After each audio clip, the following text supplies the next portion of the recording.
Death of a Nation. Chapter 7. Zora. Zora gazed out at the setting sun on the horizon. It cast a purple and orange hue over the prairie lands that stretched out as far as the eye could see.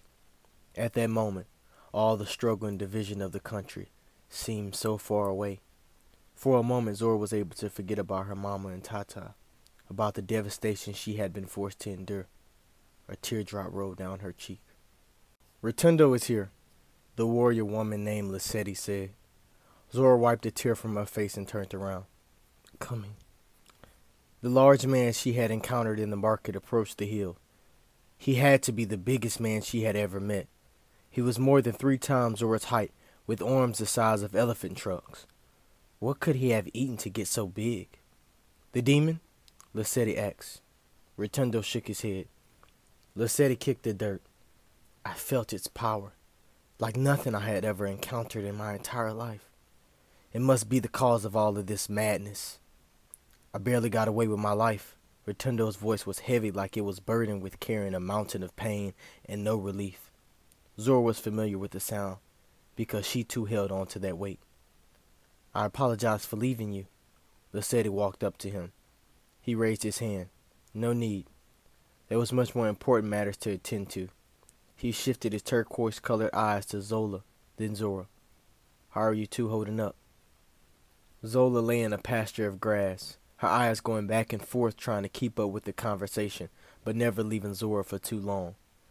Zora could feel her sister's stare burning into the side of her face while they had waited. She knew that she had betrayed Zola, keeping the secret of her strangeness from her. She knew it was selfish and weak, but the fear of being looked at like some kind of abomination was too much to bear. "I just want to know what's going on," Zola spat. "You deserve answers, and soon you both will have them. But not now. We have to move somewhere safe," Rotundo said. "No. Zola wants to know what's going on, and so do I." Zora spoke up, hoping that it would mend the rip in their relationship. "I don't need you speaking for me. I'm not helpless or stupid. Besides, you know a lot more than me," Zola said with as much venom and pride as she could from her awkward position. "There's no time for all of that." Lesedi slung Zola across her shoulders. "We need to go now." Zola screamed and slapped at Lesedi's back, realistically not doing much more than annoying the brawny woman. "Stop, little girl," Lesedi commanded. "Not until you tell me what is going on," Zola yelled. "Zola, be still. You do not understand the forces that are working against us. If we don't leave now, I fear we won't have another Before Rotundo could get his last word out, a screech as loud as thunder erupted from the sky. "Run!" Rotundo pushed Zora so hard she nearly rolled down the hill. The screech barked out again, this time closer than it was before. Zora sprinted across the grasslands, her heart pounding viciously through her chest. She had never heard a sound like that before. What was it?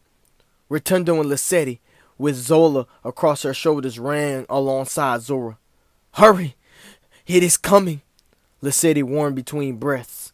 For a reason she couldn't explain, Zora glanced back, and the largest bird-looking creature soared through the sky, heading straight for them. Its mouth was long and skinny like that of a crane, with thousands of pointed teeth. Its wings stretched out wide enough to cover the entire town they had fled from. Zora would have guessed it was some mutated bird, but it possessed no feathers. Instead, its body was covered in scales like a viper. Zora pushed as fear ignited a second gust of energy inside of her. The creature dipped down and lashed its wings out, sending gales of powerful wind strong enough to break up the ground behind them. Rotundo manifested a glowing turquoise spear and struck it. The creature cried out and pulled back into the sky, disappearing behind the clouds. Thank God. "It's not over yet," Lesedi called out. The creature swooped back down at an incredible speed and snatched Rotundo up into the air behind the clouds. "Rotundo!" Lesedi screamed and turned around. "Come on!" Zora pulled Lesedi. She was no coward, but how could they possibly get Rotundo back from that monster? Lesedi stared up into the sky. "The location is up ahead, Zora. Take your sister and run.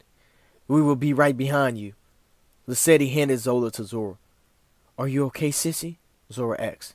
"Just get me out of here," Zola said. Zora placed her sister on her back and began running. She did not see anything up ahead but more grasslands. Zora looked back. Where are we supposed to go? A bright peach color similar to the energy that surrounded Zola when she was unconscious in their old home encompassed Lesedi's body. Lesedi pulled out her staff and swung it around, shouting in a language Zora didn't comprehend. Moments later, the creature, with Rotundo clenched between its teeth, dove down towards Lesedi. Lesedi's staff clashed against the creature's enormous tail. She leaped on top of the monster and batted it down with the staff. It shook viciously, but Lesedi managed to stay on. Lesedi traveled up the monster's back, jabbing its wings. The creature screamed. Rotundo escaped from its mouth and plunged his spear through its neck. Lesedi jumped to the ground. The monster rushed up into the sky and vanished. Wow, Zola breathed.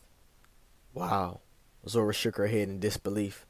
Go, Lesedi called out as she helped Rotundo regain his balance. Zora turned back towards the endless pasture that lay before them and ran. Before she could get far, she and Zola plummeted down a tunnel, camouflaged in grass and dirt. They screamed as they were flipped and dipped down the dark, tumultuous shaft. A dim light glimmered up ahead, and they were dropped into a large room. Zora helped her sister up. What is this place? Zola asked. I have no idea, Zora answered. I can't tell if you're lying to me or not again. Zola rolled her eyes. Zora ignored the jab.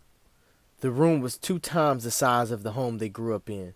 A large round table sat in the middle of the room, with 4 chairs around it. Artifacts from parts of the world Zora hadn't even heard of lined the walls. A huge map was plastered up against the back of the room. Zora walked to the map. Its details were incredible. Hills rose up off the sheet. Towns with tiny houses and buildings were scattered around the grasslands. Narrow dirt roads coiled throughout the area of the map. Zora pointed to a town on the map. This looks like our old home. Come see, Zola. I can't. Oh yeah, sorry. I forgot. Zora walked back towards her sister. I'll bring you over. I don't want to look at the stupid map, Zola hissed. Zora stopped in her tracks. Zola, do you not understand how crazy this day has been for me? I was attacked 3 times by creatures I had no idea were alive outside of scary stories Tata used to tell us. One including your best friend. My best friend? Jubilani? What happened to him? Zora had forgotten she asked Jubilani to go check on Zola. I don't know, and I don't care. What I care about is that my sister, my twin, the one person I thought I could trust above everyone else to be truthful with me, had been lying to me our entire lives. Zola's voice cracked. Zola, I'm sorry. I didn't know what to do. Zora stumbled over her words. You could have told me the truth. Do you know how many nights I cried myself to sleep thinking that I was going crazy? Everyone looked at me like I was a curse, and you sat back and let them. I protected you. I stood up for you, Zola. Zora said, hoping it would ease her own guilt. No. This whole time I was jealous for how fearless you were. How you walked through life with so much power and fierceness. I admired that, Zora, not knowing the whole time you were a spineless coward. Zola turned back towards the wall. Zola, Zora started. A whooshing sound swept the side of the room. Lesedi and Rotundo appeared, now dressed in regular clothes. What is this place? Zola frowned as she inspected the ceiling. This is where we live in. If you want to, where you two will stay. Rotundo extended his hand out to Zola. She hesitated, but eventually took hold of it. He carried her to a couch Zora hadn't noticed. We've already spoken to Zora a bit about what is going on, Lesedi said. Anger slid past Zola's eyes, making Zora's stomach lurch. You two have the ability to see demons that inhabit a realm, apart from the one we currently reside. These demons pose no real threat to humanity, but those, like the ones that attacked us, have broken through that veil that separates our world and theirs, and make it their purpose to torment humans. How many are there? Zora blurted. Thousands, Lesedi said. Thousands upon thousands. Some stronger, some weaker, Rotundo added. Exactly. And it is our job to destroy those demons. We are spirit warriors, an ancient line that goes back as far as the first people. Lesedi lifted her chin in pride. This is crazy, Zola said. We understand it's a lot to take on at one time, but you do have a choice, Rotundo said. So we can just not do it? How does that work? Zola asked. You can leave this place and never come back. We won't bother you again. But before you make a quick decision, let me explain to you exactly what this is. God has created our kind to hunt these things. There is truly nothing like it in the world. Every fiber in your body has been specifically tailored to do this. Nothing that you do will ever compare.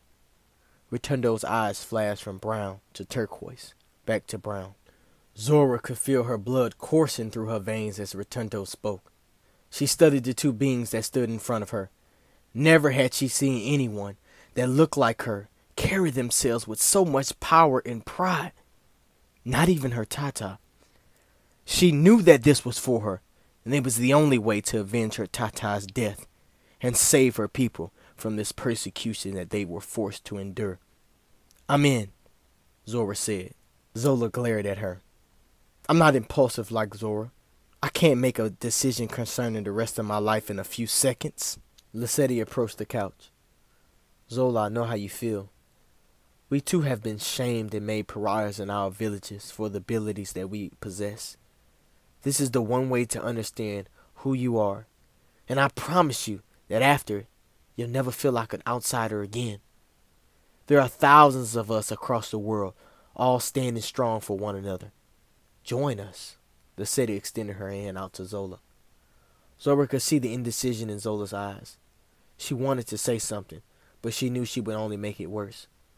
Would her sister ever forgive her? I'm not a fighter, Zola said softly. Lesedi smiled. Yes, you are. You fought to stay alive. You have endured more trauma than most people ever experience in their lives, and you're still here. It is in your blood. Okay, I'm in. Zola clasped her hand with Lesedi's.